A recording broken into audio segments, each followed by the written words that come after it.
Oh, he's a boy. He's a boy. Loopy dalla loopy. We're going out for a WALK, and we also are going to go to the garden centre / pet shop because we want to get a couple of plants, because we've got some plant pots that Becky got the other week, and they need some more chews as well. But where we used to live in our last house, we used to live next door to a garden centre / pet shop. So we're going to go back there, go on like an old walk that we used to go on, reminisce about the old house, I suppose, and then kind of hit 3 birds with 1 stone. Oh, right. Oh. This is where we did the Easter egg hunt with Joss, and like the scavenger hunt thing. Oh my goodness, walking into a tree. If any of you guys remember. But all of these down here, just like, these are all bluebells. It's like a carpet in here. It's like completely blue and purple. A lot of you guys have been asking me questions on Instagram, so just want to say thank you to everybody that sent us a message, asked us a question about the tiny house. Slowly getting through commonly asked questions on videos. But this week I wanted to talk a little bit about how much it costs to live in the tiny house, what we paid for the house, and how that compares to what we were paying before we moved in, and kind of stuff like that really. I find it really annoying when people say it depends on a lot of different things, because you kind of just want like a figure so you have like an idea of how much it costs. But it really does depend on so many different things. Obviously the cheapest way to do it would be to build it yourself, and I would really like to build a house myself, but I don't have the time, resources or tools or anything to do that, so that was never really an option for us. So we actually got a company to build the house for us, and naturally when you do that you pay a premium because you're paying for their labour as well as all the materials and everything as well. And then on top of that, it's also the materials you're using, what kind of layout you're having, how big it is. So our house is 20 foot by 8 foot, which is quite small, I think. You can get much bigger ones. I think you're limited to the width of the house, particularly in this country anyway, because otherwise you wouldn't be able to tow it on the road. So I think 8 foot is pretty much the limit. But just to give you a rough idea of how much it costs, we paid, I think it was around about £46,000 and a few pennies for the whole house. And then obviously we furnished it once we got it as well. So I think all in, we're probably around about £50,000 invested into the house, and that just kind of like covers absolutely everything. Fundamentally, it's exactly the same as any other timber framed house that you could build or buy or anything. So yeah, it is like a premium product, and yeah, £50,000 is what it cost us, which I don't think is too bad. Oh no, we're stuck. Oh no. We're going to have to climb over the fence. We used to be able to go through here, but there's a new fence been put around with barbed wire on it. There is a public footpath that like runs through here and up the field, but this was always kind of like a bit abandoned. Should we go through there? But yeah, we'll just cut through there. We'll go on then. And then go around. Alright. Just like that.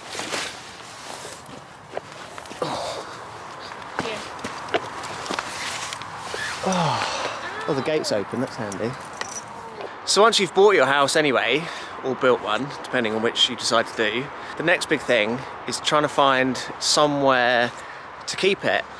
I'm not really going to delve too much into that because it's a bit of a rabbit hole, particularly if you live in the UK because of like planning laws and everything. But basically we're staying on a campsite because the tiny house is actually classified as a caravan, so the rules that you have for caravans apply for the tiny house as well. So we live not too far away from London, which means that wherever we go, it's going to be relatively expensive. And that goes for like rent and everything as well. We're paying quite a lot in rent before we moved into the house anyway. So I guess the cost is kind of all relative, I suppose. But we pay currently £131 a week-ish. just in ground rent, which is about £520 a month just to be there. But that includes access to the toilets, the showers, the bins and everything like that. So yeah, £520 a month in ground rent. All that includes water as well. But then on top of that, we've got our electricity, which is actually on a meter. So we have to pay for whatever we use. And because we're on a campsite, it's commercial rates, which are a bit higher than residential rates. And I think we pay, I think it's about 18 pence per kilowatt hour that we pay. Whereas in like a normal house, you might pay like 14 pence or something. Also, our tiny house, it's not really built to be off-grid or anything. And basically the whole electrical setup is 240 volts, the same as what you get in a normal house. So we do use quite a bit of electricity, I suppose. I think in the winter we were getting through around about 10 kilowatt hours of electricity a day. I'm starting to get a little bit technical now. But basically it was costing us around about £20–25 a week in electricity. You say we don't have any gas? Yeah, we don't have any gas either though, so it's just electricity. But our last invoice, last week, I think we had £18 electricity because it started warming up a bit and we've used a bit less, haven't used the oven so much. Because when it was cold, we were just turning the oven on and cooking like jacket potatoes because it would like warm the whole house up.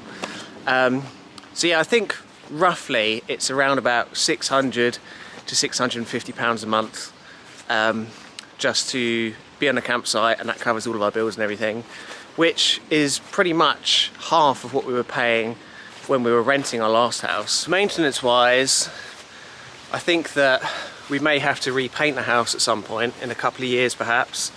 I think we need to paint the bathroom again, but that won't be too expensive. All the major stuff will be covered in some level of guarantee or warranty, so that's not really an issue either. The only other thing I can really think of is if we wanted to move the house, because it's around about 3.5 tons, we would either have to buy a vehicle that is capable of towing the house, because we can't do it in a van because it's just too heavy. And that's not really a feasible option because we just have to buy like a big pickup truck or a Land Rover or something, and that would just be a bit daft really. The other option is to pay somebody to tow it for us who already has a suitable vehicle. I think an estimate is around about £2 to £3 per mile is probably what they charge to do that, so depending on how far you're going. And if we did move, I think we'd have to pretty much empty the house because you can't really drive with the house full of like sofas and beds and stuff. It needs to be pretty empty, so we'd have to hire a van, put everything in there and then move. And yeah, I guess that's kind of like a cost that is there somewhere, but not really apparent in day-to-day life sort of thing. Lavender's always a nice option. Lavender Vera.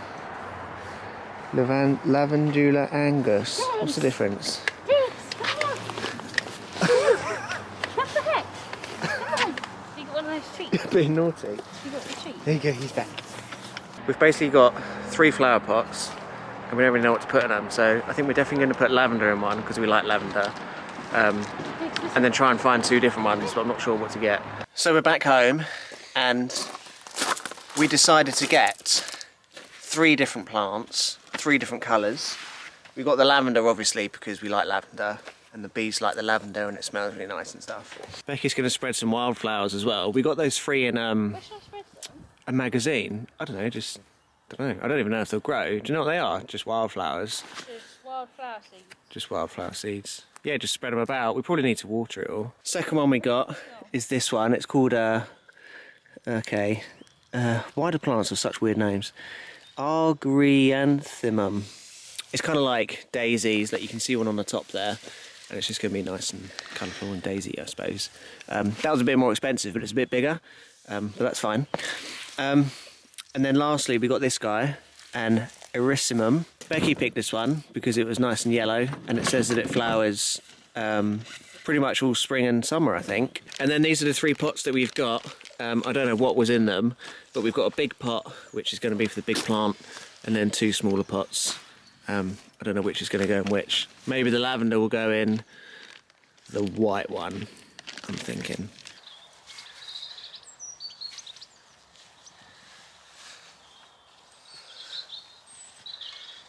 the last cost, I suppose, you could really associate with a house, I think, is insurance. We pay £30 a month, and that basically insures the house against fire, theft, just general insurance really.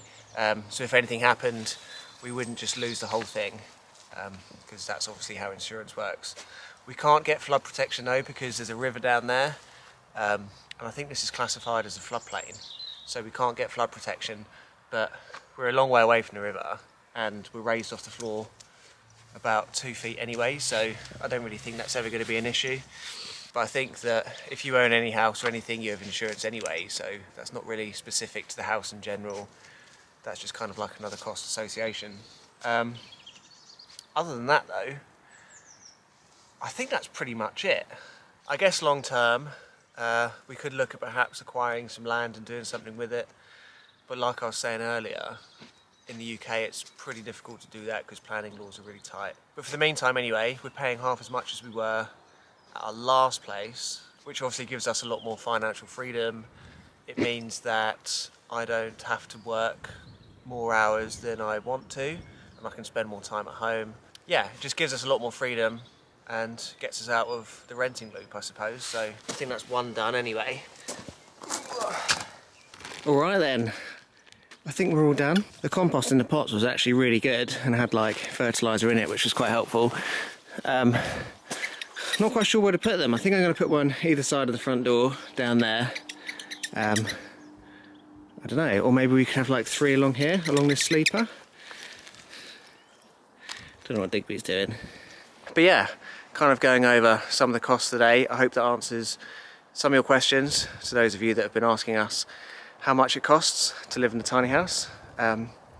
If you do have any more questions, then go over to my Instagram page and just send me a DM, ask me anything you want about the house, and I'll either answer it there and then or make a video about it if it's quite a common question. That's going to do it for this week, guys. Hope you enjoyed the video. Give it a big thumbs up if you did. We'll catch you guys next weekend for another one. So until then, safe try, stay alive. Have a lovely day. Don't forget to brush your teeth, and we'll see you then. All right.